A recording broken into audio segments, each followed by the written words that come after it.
दोस्तों एक mega energy crisis का कहीं ना कहीं फाउंडेशन बन चुका है और कहीं ना कहीं दुनिया धीरे धीरे उसी की तरफ आगे बढ़ती हुई दिख रही है। दोस्तों यहां पे अगर आप देखें तो एक साथ तीन बड़े बड़े कारण एक साथ एक जगह पे केंद्रित हो रहे हैं। नतीजा एक मैसिव एनर्जी क्राइसिस आएगा। दोस्तों बिल्कुल अभी जस्ट ये न्यूज आया है, हुथीज ने ये कह दिया है कि अब सऊदी का ब्लॉकेड होने वाला है। वहीं कुछ मीडिएटर्स कह रहे हैं 10 डे पॉज हो जाए स्ट्राइक्स में, लेकिन ईरान ने बिल्कुल मना कर दिया है और हुथीज सऊदी का मैरीटाइम ब्लॉकेड करेंगे। नतीजा ये पूरा का पूरा वेस्ट एशिया हॉर्मुज ब्लॉक्ड है। रेड सी से जो कॉन्ड्यूट था वो भी बंद होने वाला है। दोस्तों यहां पे अगर आप देखें तो एक जो सीक्रेट डील यूएस और चाइना के बीच में हुआ था, कहीं ना कहीं चाइना ने उसका पालन भी किया था, वो अब नहीं होने वाला। नतीजा मैसिव एनर्जी क्राइसिस होने वाली है, प्राइसेस बहुत ज्यादा बढ़ सकते हैं। कमाल की बात है कि इस बार सेकेंड फेज ऑफ वॉर आते आते कहीं ना कहीं भारत की स्थिति बदल गई है। India holds the key. जी हाँ, एक बहुत इंपॉर्टेंट बेनिफिट इंडिया के साथ जुड़ चुका है जो कि अब दुनिया रियलाइज कर रही है। जी हाँ, अगर आप देखें तो बहुत ज्यादा चर्चा हो रही है। ईरान ने ऑलरेडी कह दिया है कि पूरे के पूरे मिडिल ईस्ट एनर्जी एक्सपोर्ट्स को मैं रोकने वाला हूं और अब हुतीज भी आ गए हैं। नतीजा पाकिस्तान भी बड़ा परेशान है। अगर ब्लॉकेड होगा सऊदी का तो सऊदी यमन और हुती के बीच में युद्ध हो सकता है। तो बेचारे पाकिस्तानी क्या करेंगे? क्या पाकिस्तानी फौजियों को भेजा जाएगा अब यमन के हाथों पिटने? लग तो रहा है दोस्तों कुछ वैसा ही होने वाला है। दोस्तों वही अगर आप देखें तो इन सब के बीच में ईरान ने कह दिया है कि एनर्जी एक्सपोर्ट्स रोक देगा, हुतीज ने ब्लॉकेड कर दिया है। वहीं चाइना जो अब तक क्रूड ऑयल बाई कर रहा था, वो अगर आप देखें तो first phase of Iran war में चाइना ने बंद कर दिया था। जी हां, दुनिया का सबसे बड़ा एनर्जी बायर तेल खरीदना बंद कर दिया था, लेकिन वो अब मार्केट में वापस आ चुका है। और अब जब चाइना भी ऑयल खरीदेगा तो आप समझ ही रहे हैं ऑयल प्राइसेस कहां पहुंचेंगी। 130 $140 तब पहुंच रहा था जब चाइना तेल नहीं खरीद रहा था।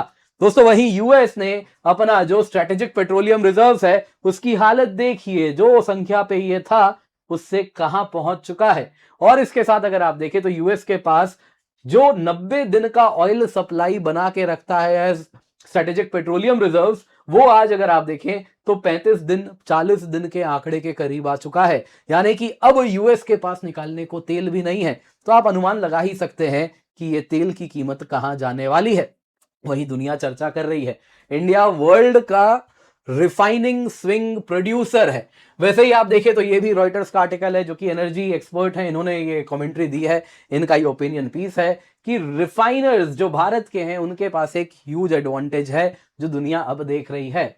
या दोस्तों अब रशिया भी इंडिया से रिफाइंड पेट्रोल मांग रहा है। और इसके साथ अगर आप देखें तो दुनिया भर में जहां एक तरफ जो ऑयल प्रोड्यूसर्स हैं उन सब के रिफाइनरीज स्ट्राइक किए जा रहे हैं, रिफाइनरीज हिट हो रहे हैं, वहीं दुनिया की जो ऑयल रिफाइनिंग कैपेसिटी है श्रिंक करती जा रही है। वहां दुनिया के लिए refiner of last resort Bharat बन के उभरा है। क्या एग्जैक्टली हो रहा है, बेहद आवश्यक है उस पर जरा हम डिटेल में चर्चा करें। पर इससे पहले आगे बढ़े आपसे निवेदन है, वीडियो लाइक करें, चैनल सब्सक्राइब करें, बेल आइकन अवश्य दबा दें। इसके सिवा दोस्तों आपके लिए कंप्लीट एनसीईआरटी समरी हम लेकर के आए हैं यूपीएससी एग्जाम के लिए। आपको बस और बस इसे स्कैन करना है, स्कैन करके आप इसे डाउनलोड कर लें। ये बेहद इंपॉर्टेंट है दोस्तों, एब्सोल्युटली फ्री है। यहां पे आपको economy, geography, history, polity, science and tech, जितने भी एनसीईआरटीज आपको पढ़ने होते हैं सबको हमने कंपाइल किया है और फर्दर सरल भाषा में उसको लिखा है। अलग अलग टॉपिक्स आपस में इंटरकनेक्ट किए हैं ताकि आप इसको बड़ी आसानी से पढ़ सकें और स्वयं याद भी कर सकें। जी हाँ, एब्सोल्युटली फ्री है। आपको बस और बस इसे स्कैन करना है, डाउनलोड कर लेना है। पिंड कमेंट डिस्क्रिप्शन बॉक्स में भी आपको इसका लिंक मिल जाएगा, तो मेक श्योर आप जुड़े जाके इसको अवश्य डाउनलोड कर ले। जी हाँ दोस्तों, एनर्जी क्राइसिस रिटर्न कर रही है और इस बार विकराल रूप में कर रही है।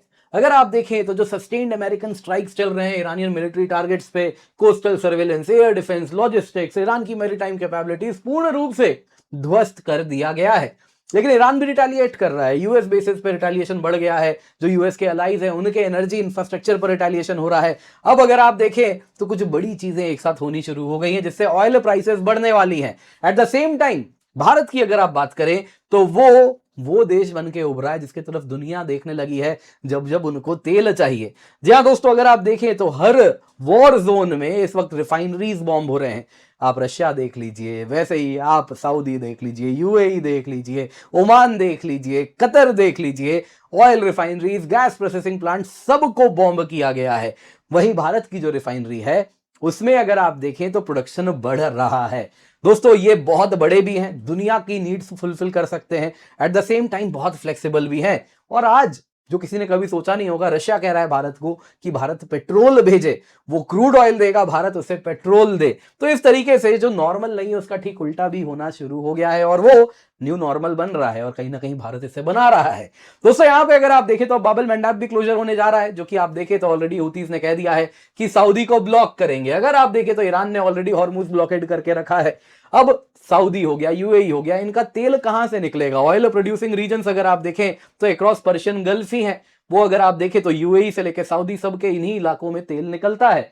अब दोस्तों ये पूरा का पूरा दुनिया में एक्सपोर्ट किया जाता है हॉर्मुज से, लेकिन हॉर्मुज पे ईरान ने ब्लॉकेड लगा के रखा है। नतीजा सऊदी अरेबिया का दोस्तों ये है ईस्ट वेस्ट पाइपलाइन। तो यहां पे जो ऑयल फील्ड्स हैं, यहां से ऑयल प्रोड्यूस होता है, इसे पंप किया जाता है और इस पाइपलाइन से ये यानबू पोर्ट पे उतरता है और वहां से जहाजों में लद के, अगर आप देखें तो यानबू से यदि यूरोप जाना है तो वो सुएज होते हुए ऊपर से चला जाता है, लेकिन अधिकतम तो एशिया ही आना है। क्या भारत, क्या चाइना, क्या जापान, क्या साउथ कोरिया ऑयल गजलर्स हैं, बहुत ज्यादा ऑयल रिक्वायरमेंट है। ये सब अगर आप देखें शिप यानबू से उतरता है और ऑयल लेके टैंकर्स बाब एल मंडब होते हुए जाते हैं। और अब यहीं पर यमन ने, हूती ने कह दिया है कि इस पर ब्लॉकेड लग गया है। नतीजा सऊदी करे तो करे क्या? दोस्तों अगर आप देखें तो इस प्रकार से सऊदी अपना पूरा का पूरा ऑयल, कहीं ना कहीं उसके लिए एक गेटवे था कि वो रेड सी से ऑयल निकाल रहा था, वही बंद कर दिया गया है। अगर आप पेट्रोलियम वॉल्यूम्स देखें, बाब एल मंडब से जो 4.2 million barrels per day oil export होता था, वो बढ़ के जून में 7.4 मिलियन बैरल्स हो गया था। नतीजा दोस्तों अगर आप देखें तो करीबन करीब 7% ऑफ दुनिया का तेल प्रोडक्शन अकेला अगर आप देखें तो बाब एल मंडब से निकल रहा था। अब दोस्तों यहां पे एक चीज बड़ी क्लियर हो गई है कि ये चैलेंज बढ़ने वाला है अगर यहां पे इस प्रकार से हूथियों ने ब्लॉकेड लगा दिया। सऊदी अरेबिया ने दोस्तों अपने, अगर आप क्रूड प्रोडक्शन की बात करें तो यानबू पर ही निर्भर करवा दिया है, क्योंकि हॉर्मुज ने मालूम था बंद है, लेकिन अब वो भी हाथ से बाहर है। दोस्तों जिस प्रकार से यूएस सोल्जर्स ईरान में अब मारे भी गए हैं, तो यूएस रैपिडली एस्केलेशन कर रहा है, लेकिन उसके पास ऑप्शन नहीं है। अब वो ईरान में और क्या हिट कर दे? उसने सारे मिलिट्री इंफ्रास्ट्रक्चर मोरलेस उड़ा ही दिए हैं, सिविलियन इंफ्रास्ट्रक्चर बचा है, उसको हिट किया। तो आज की बात है ईरान ने बदले में, जिस प्रकार से आपने देखा ही गल्फ कंट्रीज की जो डिसैलिनेशन प्लांट है, वाटर जैसी सेंसिटिव इंफ्रास्ट्रक्चर है, उसको भी हिट कर दिया है। तो अब कहीं ना कहीं फर्दर एस्केलेशन जैसे जैसे बढ़ेगा, ईरान ने ऑलरेडी कहा था हूतीज को कि वो इन्वॉल्व होंगे, और अब आपने देख ही लिया हूतीज ने, एज पर जो आर्टिकल मैंने आपको दिखाया मिंट का, कि अनाउंस कर दिया है कि वो ब्लॉकेड लगा दिए हैं सऊदी पे। दोस्तों ये अगर आप देखें तो तेल के लिए बहुत ही बुरी न्यूज है। एक तरफ तो क्या है दोस्तों, इतना बड़ा ऑयल प्रोड्यूसिंग रीजन का जो यानबू पोर्ट है वो भी अब बंद हो जाएगा, हॉर्मुज बंद है, तो दुनिया का जहां से 20% ऑयल जाता है वो बंद हो गया। एक तरफ तो वो समस्या है, दूसरे तरफ दोस्तों बाकी समस्याएं भी हैं। अगर आप देखें तो स्ट्रेटेजिक पेट्रोलियम रिजर्व्स खत्म हो रहे हैं। चाइना की अगर आप बात करें तो वो महीनों तक तेल ही नहीं लिया है। जी हां, अगर आप देखें तो उसका ऑयल इंपोर्ट था वो इस जून में 41% कम है पिछले जून की तुलना में। तो यह बता रहा है कि चाइना इंपोर्ट बहुत कम कर दिया था और यह कंटिन्यूअसली चलता आया है। उसने इस बीच में अपना पूरा जो उसका स्ट्रेटेजिक पेट्रोलियम रिजर्व्स है उससे गुजारा किया है, क्योंकि ऑलरेडी ऑयल प्राइसेस हाई है। इसमें चाइना भी इंपोर्ट करेगा, कीमत बहुत ज्यादा बढ़ जाएगी, चाइना को भी महंगा पड़ेगा, बाकियों को भी महंगा पड़ेगा। जब तेल की कीमत सस्ती थी उसने ऑलरेडी जमा करके रखा है। अब देखिए ऑयल प्राइसेस, ऐसा नहीं कि चाइना दुनिया के लिए बहुत ज्यादा ऐसा ख्याल करता है इसलिए ऑयल प्राइसेस ना बढ़ जाएं इसलिए तेल नहीं कंज्यूम कर रहे हैं, नहीं।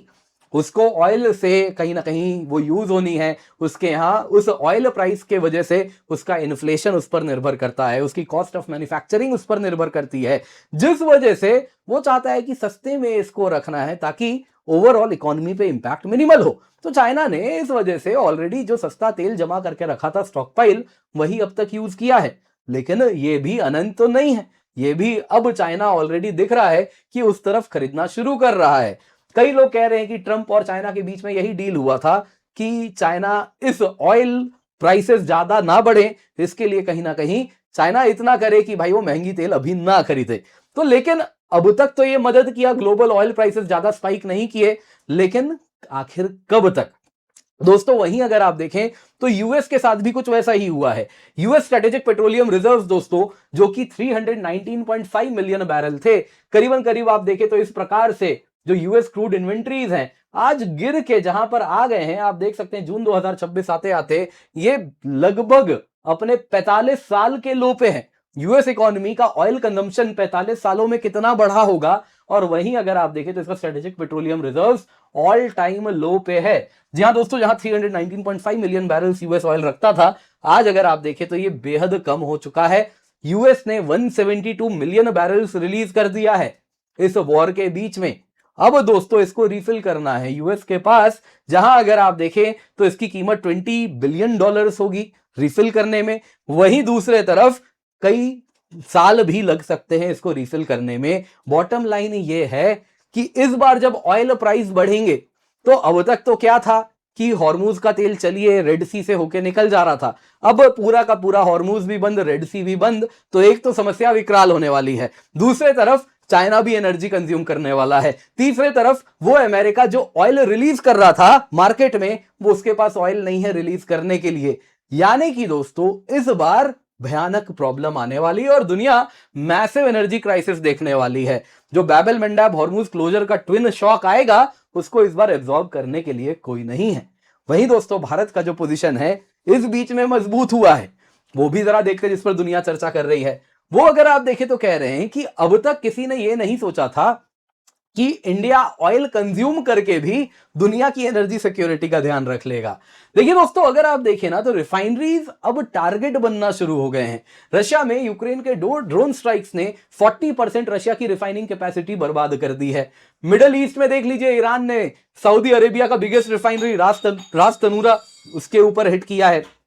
वैसे ही आप देख लीजिए बहरेन के रिफाइनरी पे हिट किया है, यूएई के ऊपर हिट किया है रिफाइनरी पे, जिस वजह से इन इलाकों के जो भी वॉर जोन आप उठा लें, रिफाइनरीज बुरे तरीके से हिट हुए हैं। वही इंडिया की रिफाइनरी वो अगर आप देखें तो अनटच्ड है। इसके सिवा इंडिया की रिफाइनरी दुनिया की और किसी की रिफाइनरी से इसका कोई कंपैरिजन नहीं है। इसके पास 3 बड़े एडवांटेज हैं। पहला है कि ये बड़ा फ्लेक्सिबल है, इसको आप किसी भी प्रकार का ऑयल दे सकते हैं, रशियन ऑयल दे दीजिए, वेनेजुएला का थिक ऑयल दे दीजिए, आप इसको कैनेडियन टार दे दीजिए, आप इसको ब्रेंट क्रूड दे दीजिए, ईरान का ऑयल दे दीजिए, सभी को यूज कर सकते हैं। तो उस प्रकार की high degree of technological capabilities हैं हमारी कई अधिकतम रिफाइनरीज में, और जिस वजह से भारत दुनिया भर के ऑयल प्रोड्यूसर्स का ऑयल लेता है। Russia, Iraq, Saudi, UAE, US, Venezuela, जो भी ऑयल प्रोड्यूस करता है हम ले लेते हैं। नतीजा एक फ्लेक्सिबिलिटी है। रशिया कन्फ्लिक्ट है तो कहीं और से लाएंगे, वेनेजुएला प्रॉब्लम है कहीं और से लाएंगे, तो हम फ्लेक्सिबल हैं। दूसरा अगर आप देखें तो हमारी रिफाइनिंग कैपेसिटी बढ़ रही है। जहां दुनिया की रिफाइनिंग कैपेसिटी घट रही है, या तो डैमेज हो रही है या एज हो रही है, नई रिफाइनरी नहीं लगा रहे। यूएस में सालों से नई रिफाइनरी नहीं बनी है, अभी रिलायंस बनाएगा वहां पे, ऐसा आश्वासन दिया गया है, शायद ट्रंप के रहते रहते बोल दिया गया, जाने के बाद शायद बने भी नहीं, लेकिन कोई बड़ी बात नहीं है। ये दिखा रहा है कि दोस्तों कहीं ना कहीं भारत में अभी भी नए नए रिफाइनरीज बन रहे हैं, लग रहे हैं, और वहीं भारत के पास एक कैपेबिलिटी है। जो रिफाइनरी में ऑयल सरप्लस प्रोडक्शन बनता है वो हम ड्यूरिंग इमरजेंसी यूज कर सकते हैं। कैसे करेंगे? तो इंडियन गवर्नमेंट जब चाहे तब एक्सपोर्ट पे टैक्सेस लगा देती है, टैक्सेस लगा के बढ़ा देती है, टैक्सेस इतने कि एक्सपोर्ट बंद हो जाते हैं और भारत में ही उनका कंजम्पशन बढ़ जाता है, जिस वजह से फ्यूल ड्यूरिंग इमरजेंसी घर पे ही रहता है। दोस्तों अगर आप देखें तो अब भारत दुनिया के लिए रिफाइन कर रहा है, 1.4 मिलियन बैरल्स पर डे हम एक्सपोर्ट करने लगे हैं। दोस्तों ये अगर आप देखें तो मई की तुलना में जुलाई का डेटा आपको दे रहा हूं 50% हाइयर है। ये दिखा रहा है कि ये वापस स्टेबलाइज होना शुरू हो गया है। इंडियन रिफाइनरीज कई प्रकार के क्रूड रिफाइन कर पाते हैं। ये टेक्निकल फ्लेक्सिबिलिटी दुनिया में और किसी देश के पास नहीं है, जिस वजह से हम heavy Russian, Ural, Middle Eastern grade, US, West African, Latin American, हर जगह के ऑयल को अगर रिफाइन कर पाते हैं तो इसका फायदा यह होता है कि जो मैक्सिमम डिस्काउंट देता है उसका तेल ले लेते हैं, और वहीं अगर आप देखें तो इसको रिफाइन करके मैक्सिमम प्रॉफिट भी होता है एक्सपोर्ट के दौरान। अन्यथा हमारी डोमेस्टिक सप्लाईज भी साथ साथ बनी रहती है। जब बाहर हम एक्सपोर्ट नहीं करना चाहते तो टैक्सेस लगा देते हैं, तो डोमेस्टिकली यूज होता है। दोस्तों आज हुआ यूं है कि क्या यूरोप, क्या अफ्रीका, क्या वेस्ट एशिया, यहां तक कि रशिया, वो इस पर निर्भर करता है कि हमारे रिफाइनर्स कहीं ना कहीं तेल रिफाइन करते रहें और उनको एक्सपोर्ट देते रहें। आज दोस्तों ऐसी सिचुएशन हो गई है कि ऑयल प्रोड्यूसिंग नेशंस, क्या रशिया ही क्यों ना हो, उसकी भी एनर्जी सिक्योरिटी हमारी रिफाइनिंग पर निर्भर करती है। दोस्तों लेकिन दुनिया जिस तरफ जा रही है, ईरानियन ऑयल को सैंक्शन किया जा रहा है, रशियन ऑयल सैंक्शन कर दिया जा रहा है, एनर्जी वॉर हो रहा है, सऊदी और पूरे के पूरे वेस्ट एशिया के तेल को बाहर नहीं जाने दिया जा रहा है, तो इसमें रिफाइनिंग इंफ्रास्ट्रक्चर को दुनिया में टारगेट किया जा रहा है। दोस्तों उन सब के बीच में जहां एनर्जी क्राइसिस इतनी हो रही है, उसमें भारत की जो रिफाइनिंग कैपेसिटी है वो अगर आप देखें तो दुनिया के मार्केट के लिए, एनर्जी मार्केट के लिए एक स्टेबलाइजर बनके उभरी है। इसके सिवा दोस्तों आपके लिए बेहद जरूरी अनाउंसमेंट है। 22,999 रुपए में आपके लिए सब्सक्रिप्शन लाए हैं, जिस कीमत पे आपको complete GS, complete CSAT, films test series, mains test series with evaluation मिलता है। आप किसी भी बैच में एनरोल कर सकते हैं। आप हिंदी में, इंग्लिश में जिसमें देखना चाहें उसमें कोर्स देख सकते हैं, जितनी बार देखना चाहें उतनी बार देख सकते हैं। बाकी दोस्तों अगर आप लंबा सब्सक्रिप्शन लेते हैं 3 साल का, तो मात्र 34,999 में आपको उपलब्ध हो रहा है। निश्चिंत होकर जुड़िए, यूज द कोड KC10 ताकि आपको मैक्सिमम डिस्काउंट मिले। मेक श्योर आप इसका फायदा उठाएं, इस ऑफर को अपने हाथ से बिल्कुल भी जाने ना दें।